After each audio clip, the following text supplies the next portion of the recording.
너희가 하는 사역은 이례적인 사역으로 귀신 축출 사역을 포함해서 귀신들의 활동성을 알리는 사역이다.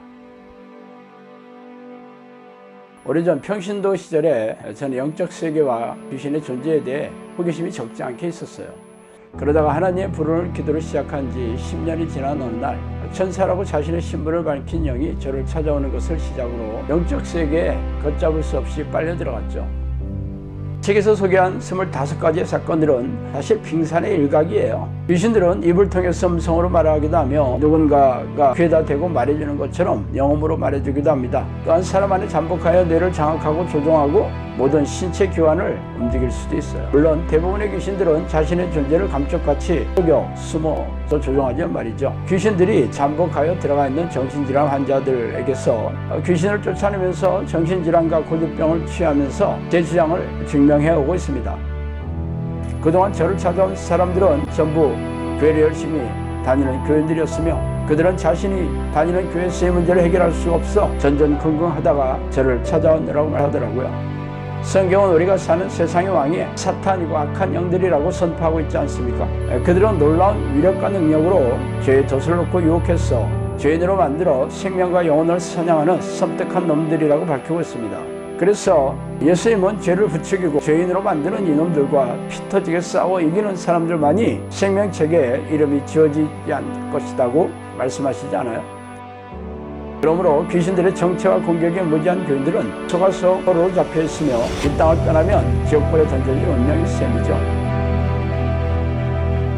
종말의 시간이 가까울수록 악한 영들은 더욱 날뛰면서 교인들에게 불행과 고통을 줘 영혼과 생명을 사냥하고 있는 이때 성령께서도 귀신들에게 고통받고 있는 하나님의 백성들에게 귀신들의 정체와 공격을 알리고 이들과 맞서 싸워 이기는 정형산을 향 가라는 성령의 명령의 일환으로 이 책을 쓰게 되었어요.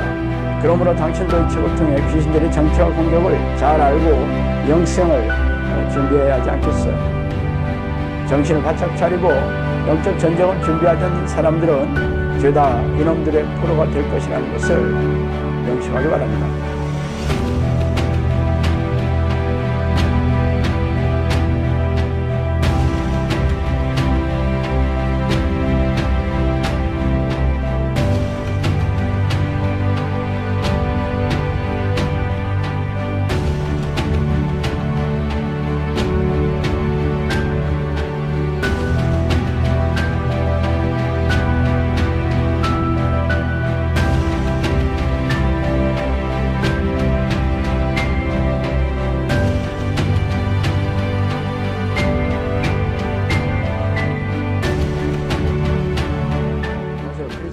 영상학교를 운영하는 심목사입니다. 오늘은 성령의 사람이 되는 절대 기준 이런 점을 한번 생각해 볼게요. 서울대 학교에 들어가려면 학교에서 손가락에 꼽을 정도로 성격이 탁월해야 한다는 것을 모르는 고등학생들은 없죠. 그동안 선배들의 성격이 이를 증명해 주고 있기 때문입니다. 그래서 성적이 합격권을 보장할 수 없다면 기대치를 낮춰야 할 것이겠죠. 그렇다면 성령이 안에 거주하시는 성령의 사람이 되는 기준도 이와 다르지 않을 것입니다. 그러나 서울대학교 입학이 허락된 것은 누구라도 이를 확인하는 것이 어렵지 않지만 성령이 안에 계신 사람들은 저마다 이야기가 다르죠. 왜 이런 현상이 일어나는 것일까요? 그 이유는 성경의 잣대가 아니라 사람의 잣대, 즉 인본적인 잣대로 재기 때문입니다.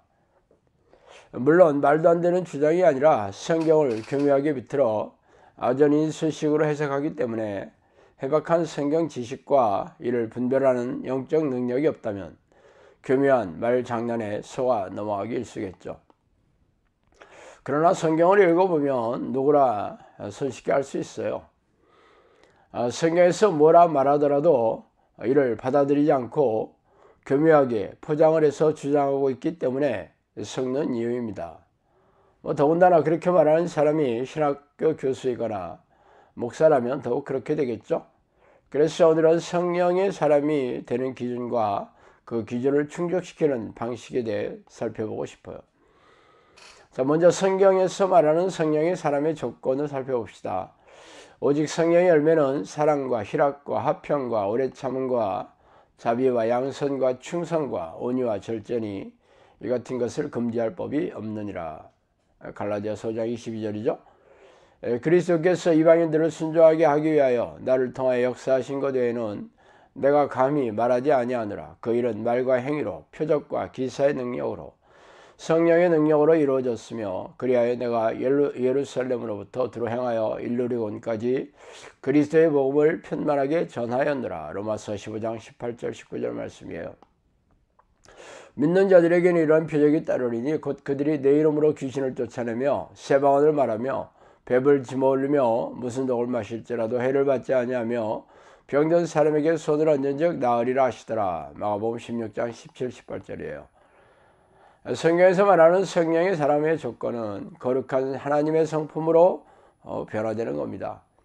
그러나 교회 설교를 보는 교인들의 변화를 제대로 알아챌 수 없겠지만 같이 사는 가족이나 가까운 친구, 매일 얼굴을 마주보는 직장 동료 등이라면 잘 알게 되겠죠. 그러므로 이들의 성품의 변화를 증명해 줘야 하겠습니다.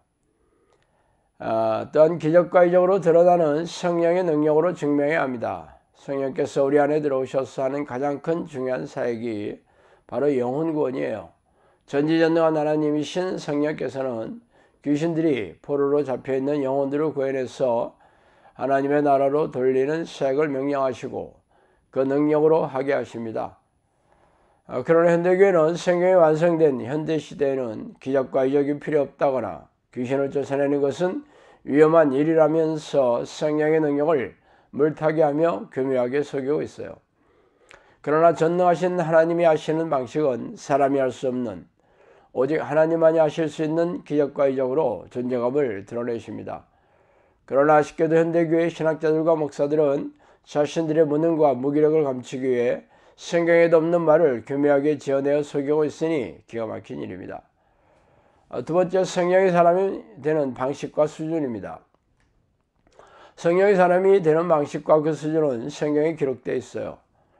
그러므로 성경에서 말씀하신 기준을 삶에 적용하여 성령께서 인정하셔야 할 것입니다. 성령의 사람이란 성령께서 우리 안에 들어오셔서 통치하시고 다스리시는 사람이에요. 말하자면 하나님의 나라인 천국이 자신 안에 이루어진 사람이죠. 그렇다면 하나님은 누구에게 찾아오십니까? 여호와의 눈은 온 땅을 두루 감찰하사 전심으로 자기에게 향하는 자들을 위하여 능력을 베푸시나니. 역대하 16장 9절이죠. 그러나 내가 거기서 내 하나님 여호와를 찾게 되리니 만일 마음을 다하고 뜻을 다하여 그를 찾아 만나리라. 신명기 4장 29절이에요. 너희가 내게 부르짖으며 내게 와서 기도하면 내가 너희들의 기도를 들을 것이요 너희가 온 마음으로 나를 구하면 나를 찾을 것이요 나를 만나리라. 에레미야 29장 12절 13절 말씀입니다. 성령께서 찾아오시는 방식은 전심으로 하나님을 찾고 부르는 기도의 습관을 들이는 것이에요. 구체적으로 쉬지 않고 하나님의 이름을 부르며 전심으로 성령의 내주를 간과하는 기도의 습관을 들여야 성령께서 들어오셔서 떠나지 않고 동행하는 삶을 살게 됩니다.